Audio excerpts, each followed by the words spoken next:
First, however, President Trump threatening bold action, new action in the fight over border security, saying he's considering shutting down the U.S. border with Mexico, as well as cutting off aid to Central American countries. As we say good morning on a Monday, we have made it to April.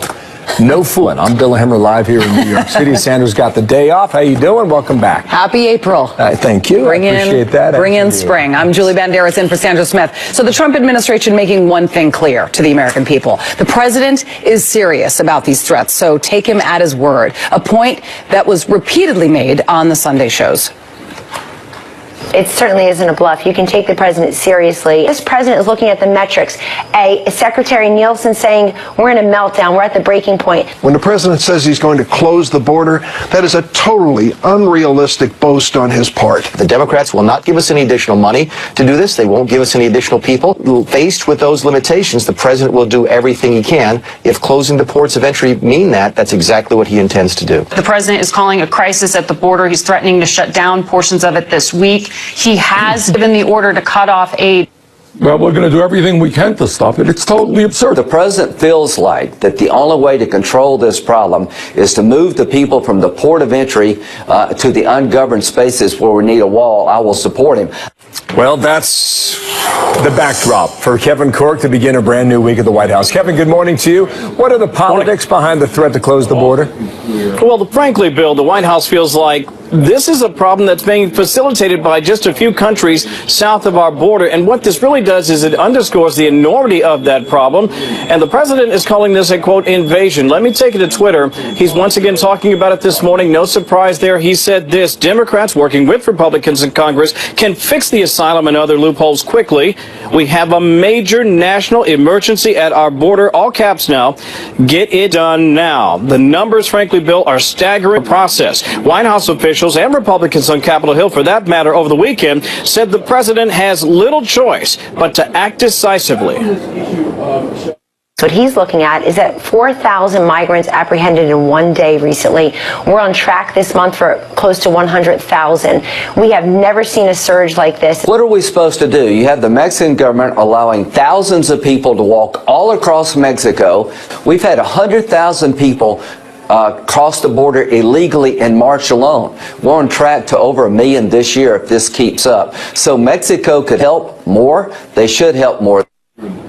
El Salvador, Guatemala, as you mentioned, among the countries that will now not be receiving the aid that the president had previously earmarked for those particular countries. And by the way, while there's frustration here at the White House, especially as it's related to Democrats, Bill, keep in mind, Republicans did very little heavy lifting on this issue when they had control of both houses of Congress, Bill. Interesting. What are Democrats saying? We heard from a few of them there about the latest policy announcement there. Yeah, they are clearly frustrated because they know the president is going to get money to develop a wall. He's going to get the money by taking money from different pots. And that's frustrating for Democrats on Capitol Hill because while they know he will get money for the wall, it doesn't change, at least fundamentally, the immediate future of millions that are still making the dangerous trek to get here. When the president says he's going to close the border, that is a totally unrealistic boast on his part. What we need to do is focus on what's happening in Central America, where 3 countries are dissembling before our eyes and people are desperately coming to the United States. The president's cutting off aid to these countries will not solve that problem. There's another issue to consider here, Bill. Mexico would be severely impacted, at least potentially, if the border were shut down. As you look inside the numbers there, this from the Census Bureau, they are our 3rd largest trading partner. So this is something we'll have to keep an eye on. I should also point this out. We don't expect to see the president, at least on camera, before a prison reform event later on this afternoon. Should that change, I promise to let you know. But for now, back to you. Good deal. Thank you, Kevin. Nice to see you beginning our coverage on a brand new week from the North Lawn. Thank you. Another big story to tell you about this morning. Joe Biden now responding to those allegations of inappropriate behavior after a former Nevada politician, Lucy Flores, says Biden placed his hands on her shoulders, then kissed the back of her head during a campaign rally back in 2014. The two were not close at the time. Flores saying she felt violated by the contact, but not sexually assaulted.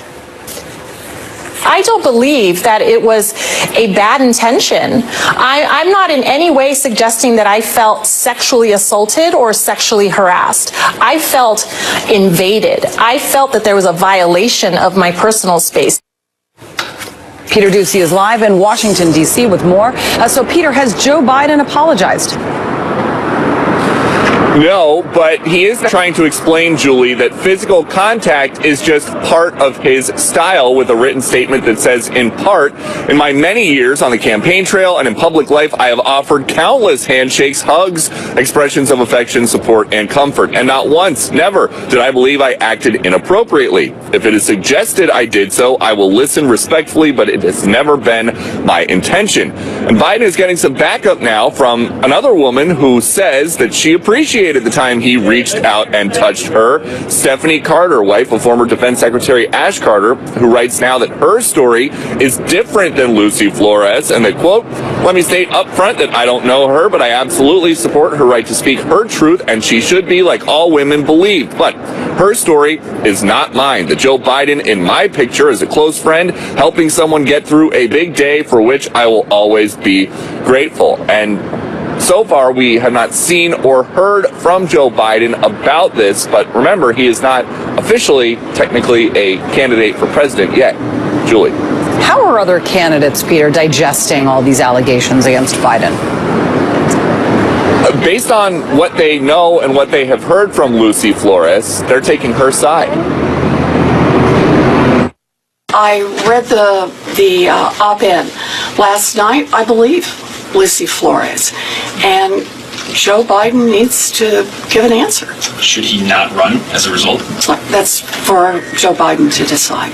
That is their decision about whether or not to run, and it will be up to Democratic voters whether or not to support someone. I have no reason not to believe Lucy. And I think what this speaks to is the need to fundamentally change the culture of this country.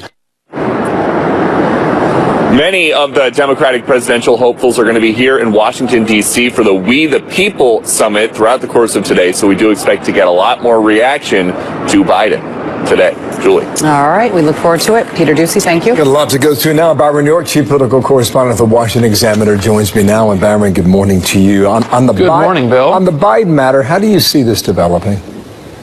Well, he's going to have to address it in some way. I mean, so far, the vice president, former vice president, has said he had never had any intention to make anyone uncomfortable, any of that. That's perfectly fine for a non-candidate, but if he is going to enter the race, he's going to have to address this. He's going to have to actually take questions about this, because as you saw, his fellow candidates are not going to cut him any slack. They're going to say they believe Lucy Flores, and it's up to the former vice president to explain himself. So that's got to be the next step in this. Here is the NBC Wall Street Journal polling on this is pre-weekend story now, Byron.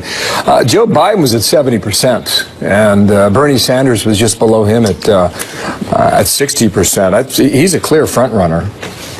Absolutely, but he's not in the race yet. I think everybody would say that Joe Biden, once he gets in the race, will probably begin to go down in those polls. It's just what always happens. People look at the person who's not undergoing the scrutiny of a political campaign. They say he looks great. And when he's in the scrutiny, when he's scrapping with everybody else in the field, then his numbers go down. So I think that's kind of an artificial number, because you have these other candidates who are out and about, who are talking, who are taking positions, who are, participating in town halls, all of that kind of stuff. You've got that going on, and Joe Biden is just staying off to the side, being Uncle Joe. This was the talk on the Sunday shows as well. Here's Kellyanne Conway with Chris Wallace on Fox News Sunday. I think Joe Biden has a big problem here because he calls it affection and handshakes. His party calls it completely inappropriate. So I would imagine, Byron, you're going to get a lot more reaction on this, and depending how Biden responds to it, as you appropriately point out there, it will dictate a lot. Lucy Flores was on CNN over the weekend, and she was asked about her support for Bernie Sanders in 2016. And the question was given to her in a sense that some people will see this as political motivation. And she responded to that in a rather clear way. She's given this great thought, Byron. No clip. Go ahead. Well, look, the reason, of course it's all political. I mean, we're in a political campaign. But the reason this is a big deal, we should remember, is this is not the first example we've seen of Joe Biden touching women a lot in public. Actually, the Lucy Flores situation was interesting because it was off camera. Some of these other incidents have been on camera, and you saw the Stephanie Carter, the wife of Ashton Carter, say that what happened was okay with her. But we've had other pictures of Biden touching women, perhaps inappropriately. So if this were one single incident with Lucy Flores that nobody else saw, it would be one thing. But in fact, it fits into a pattern of what the world has observed. And maybe it's just Joe Biden's affectionate, touchy, physical style. And maybe it's something that Democrats are going to judge as inappropriate for one of their candidates. All right, good to have you on today. Thanks, Byron. New York, more Thank you, Bill. That's forthcoming. Thank you very much. Here's Julie now with more. Breaking news in the push to get the full Mueller report as Democrats slam William Barr and his release with redactions. We have a new species of political dinosaurs. It's called the Barr redactyl. We are now learning Chairman Nadler will actually subpoena for the entire report. Alan Dershowitz is here to react next. Also, South Carolina police now releasing chilling new images of the moment a college student enters the car of her alleged killer. How confusion over her Uber may have led to her death. And Cook County State's Attorney Kim Foxx, the subject of competing rallies in Chicago today over the handling of the Jussie Smollett case. We'll have the head of the police union leading the rally at 9:30. I'll talk to him then. But you never know what's really happening behind the scenes. But our antennas are up, and there's.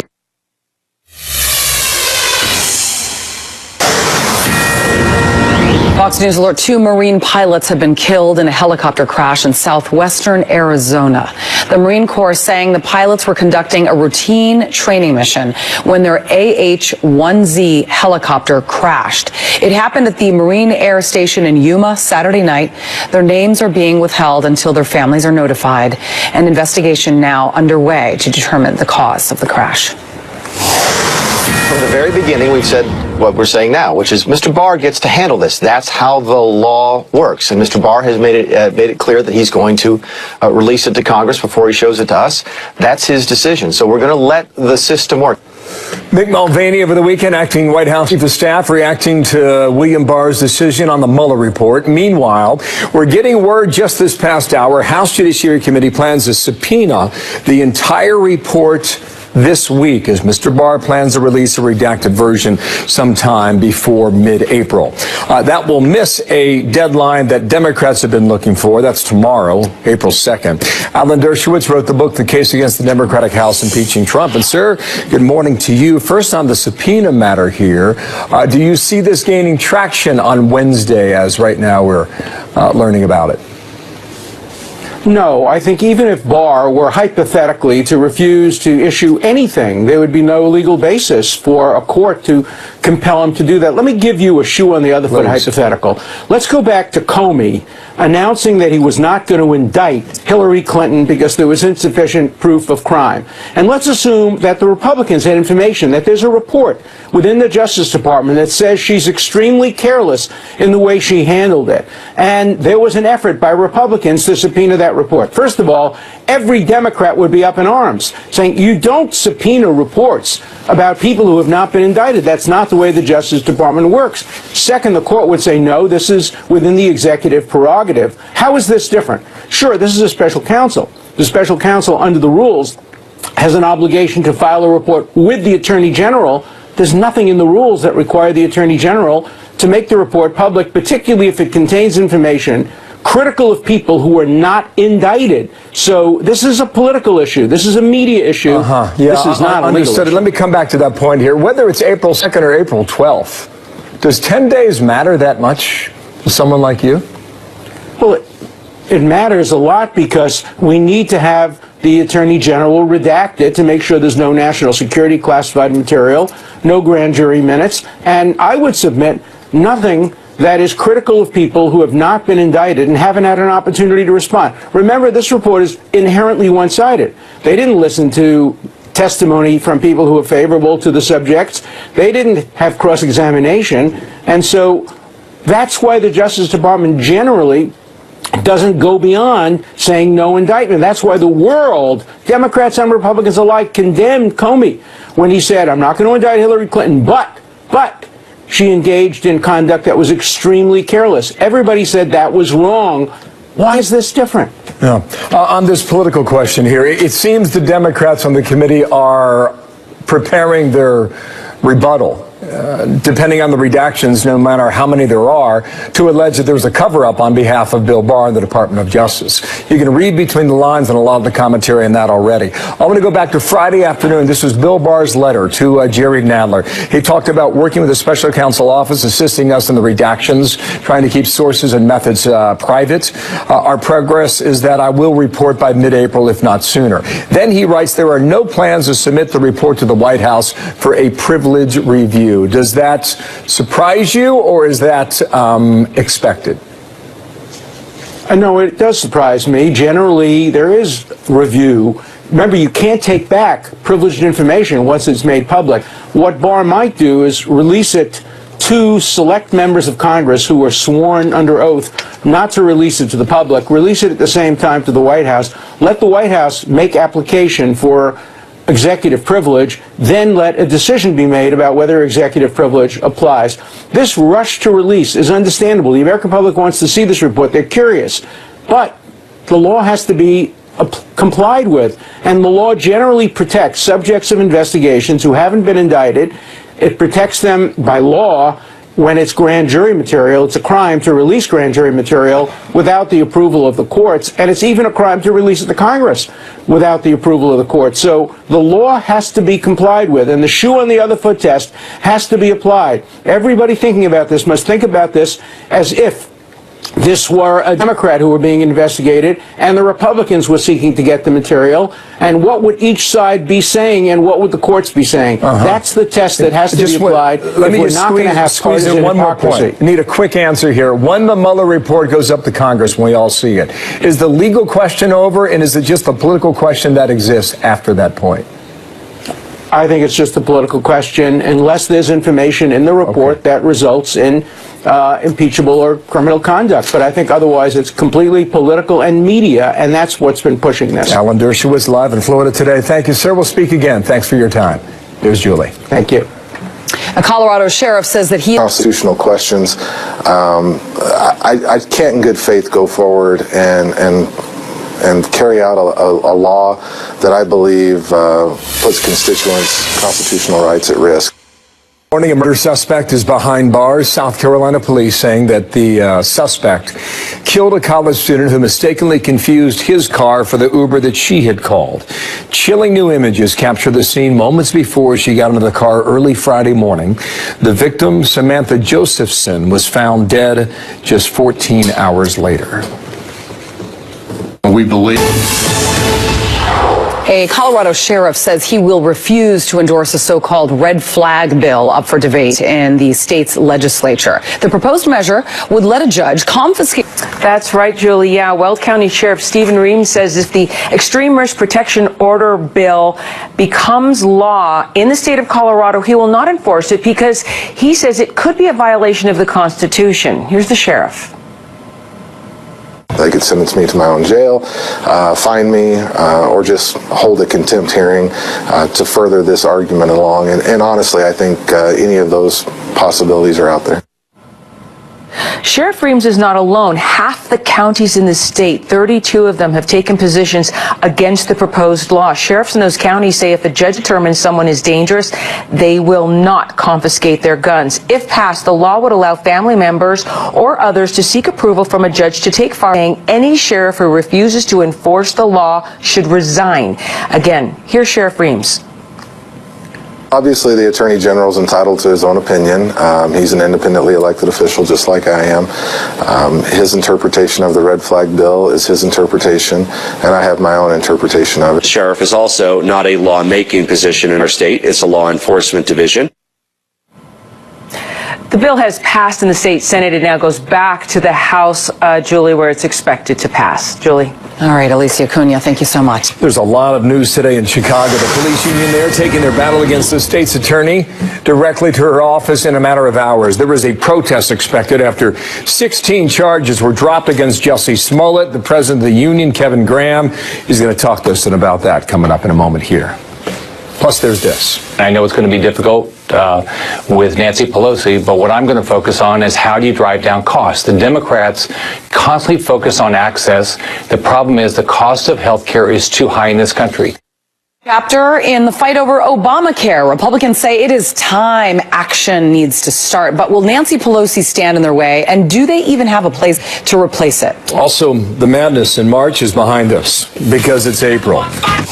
So we'll keep an eye on this story for you. Breaking news out of Chicago, awaiting dueling rallies in that city after prosecutors dropped charges against Jussie Smollett. The first rally, led by Jesse Jackson, kicks off in about 90 minutes. Then an hour after that, Chicago Police Union holds its own rally. The president of the Fraternal Order of Police in Chicago is Kevin Graham. We're going to talk to him in a moment. But first, the latest from Matt Finn on the streets of Chicago on a Monday. Hey, Matt, good morning.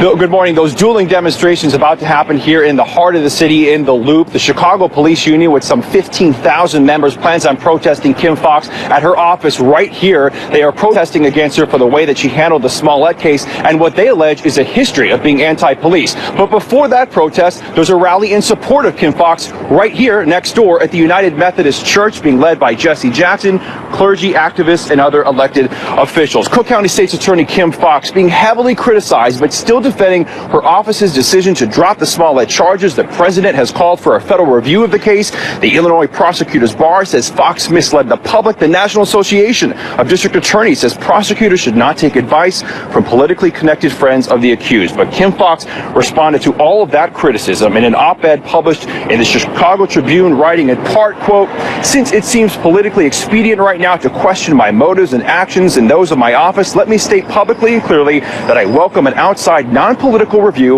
of how we handled this matter. For a variety of reasons, including public statements made about the evidence in this case, my office believed the likelihood of securing a conviction was not certain." The Chicago Police Union fired right back, writing in part, quote, "The article to us is a desperate attempt to justify a complete breakdown of her office to fulfill its obligations. The CPD concluded after an exhaustive investigation that Mr. Smollett faked a hate crime. A grand jury returned a 16-count indictment. It's Mrs. Foxx's duty to prosecute this crime. She refused to do so. Her refusal to do so has generated national condemnation by the public, elected officials, and even members of her own profession." And this morning, a former Illinois appellate judge today says she will personally petition the courts to assign a special prosecutor to investigate how Kim Foxx handled this case. Bill. Thank you, Matt. Matt Finn, they're live in Chicago. Julie. All right, well, let's bring in the president of Chicago's Fraternal Order of Police, Kevin Graham. Thank you very much for talking to us. A busy day in Chicago. Thanks for having us. You know, we started this because we didn't feel that the text messages between the prosecutor and a private attorney in California were legal. And so that's why we asked for an investigation more than 2 weeks ago. We are having this rally not just because of the Smollett case, it's because there's a history of not prosecuting cases or not prosecuting them fully, having low bonds on people. We are turning people back out onto the streets. And that's pretty hard when you're using the court system as a penalty box like a hockey game. So when we need to... I'm sorry, I didn't mean to cut you off. You mentioned low bonds. Okay. I mean, so basically, Smollett paid $10,000, and that was, you know, that's all he ended up paying, and some community service. Do you believe the $10,000 was too low of a bond? Sure. I mean, let's just look at the cost. The mayor of the city $130,000 gave the cost at which he now is expected to pay, right? Do you think that's enough? Well, certainly that's a start. We have questions as to how this case was handled. I heard this morning that one of Mr. Smollett's attorneys said they didn't ask for what they got in terms of, and I don't want to use the word sentence, but a deal, and that it was offered by the prosecutor's office. which we're still scratching our head as to how you can come up with that. I gotta ask you. We have a lot more questions. Yes. Kim Foxx, the state Pardon attorney. me? I want to talk to you about the op-ed that she wrote in Chicago Tribune to the public, basically, explaining her decision. I also want to remind our viewers that initially she said that she recused herself in the decision-making process due to her relationship with Smollett's family. She later recounted that story. She said that she did not recuse. Here is what she says in part. Falsely reporting any crime in itself a crime. Falsely reporting a hate crime is so much worse, and I condemn in the strongest possible way anyone who does that. Listen to those words. I condemn that. Wouldn't the strongest condemnation of falsely reporting a hate crime be criminal charges and a conviction? Because as Fox also points out in her op-ed, false claims harm the victims of actual crimes. Absolutely. And this case should have stood trial. We felt that the case was solid and that we would have gotten a conviction, and we wouldn't be having these discussions, and there wouldn't be the outrage and the protests that we have going on today, or the counter-protest, which is bewildering to me why you're having a counter-protest when all we're looking for is justice. I think many of these people who are having this counter-protest, that's what they've been looking for in Chicago, justice. And they should be standing behind the police and the FOP. Yeah. Smollett's alleged crime, by the way, is considered a Class 4 felony. For those at home that don't know what a Class 4 felony is, well, it actually is the least serious category, surprisingly, and it actually falls in the same category as falsely pulling a fire alarm in a school, okay? A high school student pulling a fire alarm in a school, all right? Who didn't have that happen when they were growing up? I didn't have false hate crimes reported, but I definitely remember those. They are routinely resolved with no jail time. I don't know how you can actually compare these two crimes. You know what? Their view of how we handled the Jussie Smollett case. I got to ask you, how do you think an outside investigation led by the FBI will result in appeasing the public, or will it? Or will these, rallies continue and protests until they see there's more justice done here? Well, certainly, I have gotten emails and phone calls from around the country feeling that justice was not done.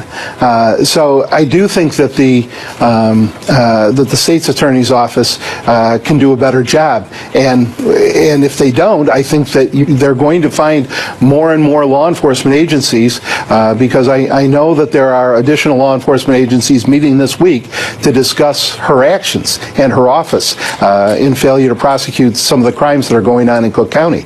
So I do think that she's going to have a problem if it isn't addressed, and I do believe the proper avenue at this point would be the federal government investigating her in this case. Do you think she should resign?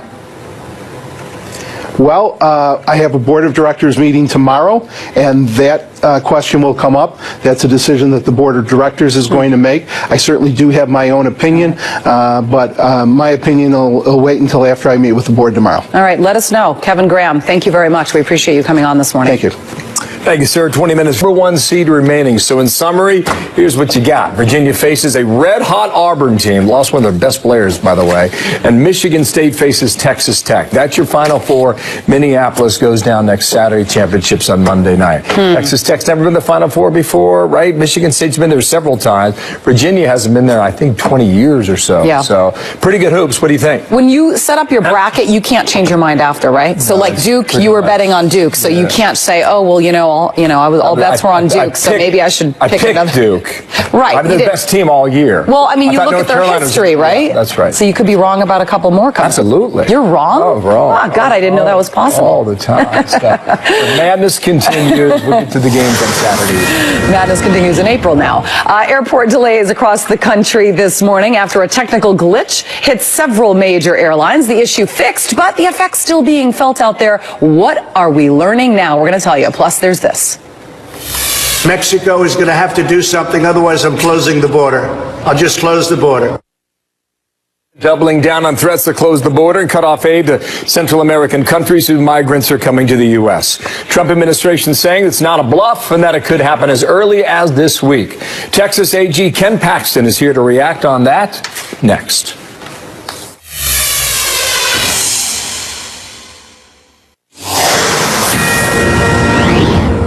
It certainly isn't a bluff. You can take the president seriously, and here's why. You're giving those metrics. What he's looking at is that 4,000 migrants apprehended in one day recently. We're on track this month for close to 100,000. We have never seen a surge like this.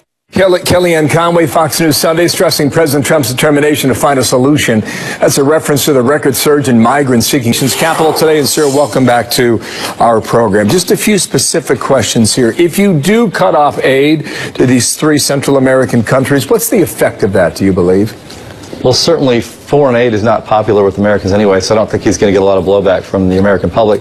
But maybe it'll send a message. Maybe it'll encourage these countries to actually do something. We was down there. He said this. By anyone's definition, by any measure, right now we have a crisis at our southern border. That's a crisis not only in Central America, the poverty and violence, but it also overwhelms our border security officials and their ability to deal with it, and it overwhelms communities on the border, on the Mexican side and on the U.S. side, and their ability to absorb those kinds of numbers coming into the country. So it's agreed upon on both sides, sir. What are we going to do about it? Look, I wish Congress would step up to the plate. It's their responsibility to deal with this. Texas, border states, 1, don't have the resources, 2, don't have the authority to deal with this issue in the way it needs to be dealt with. So hopefully those types of messages will get across the line to Congress and they'll actually do something about this. Here's the tweet from the president a bit earlier. No, this was on Sunday. The Democrats are allowing a ridiculous asylum system and major loopholes to remain as a mainstay of our immigration system. Mexico is likewise doing nothing. A very bad combination for our country. Homeland Security is being so very nice, but not for long. So let's see what changes on that. I think Lindsey Graham was making the point at the port of entries. They had to take so many personnel in there to handle the influx that you allow other parts of the border to go unguarded, and that's an issue. Wanted to get your reaction on this Chick-fil-A story, too, that's sort of getting a lot of steam across the country now. Here's what you said a few days ago. You said the city of San Antonio's decision to exclude Chick-fil-A based on the religious beliefs associated with the company and its owners is the opposite of tolerance. It's discriminatory and not only out of step with Texas values, but inconsistent with the Constitution and Texas law. What is behind this, do you think, sir? Look, they claim that they're all about tolerance, but it's only tolerance for views that they personally believe in. And so now they're expressing their intolerance for a company that has different religious views than theirs. That's, in my opinion, unconstitutional for government to do that. We do have a First Amendment, and hopefully the city of San Antonio, at least the voters of San Antonio, will figure that out and stop treating Chick-fil-A in a manner that's wrong. Why do you think it's happening? Where's that coming from? It's politics. It's wrong, but it's politics. And this idea from the left that they're so tolerant clearly is not true in this case. They're excluding a perfectly good company that has high ratings and that people like going to. So it makes no sense from an economic standpoint or really from a city standpoint other than that political. Ken Paxton, thank you for your time today. We'll see what we do with the border, okay, real soon? Yeah, thank you. Have a great day. Yeah, you bet. Thanks for coming back here. Julie. Facebook CEO Mark Zuckerberg now calling for stronger regulations on the internet as the social media giant deals with repeated issues. Money man Charles Payne will be here to talk about it. Also, taxes, and more taxes. That's what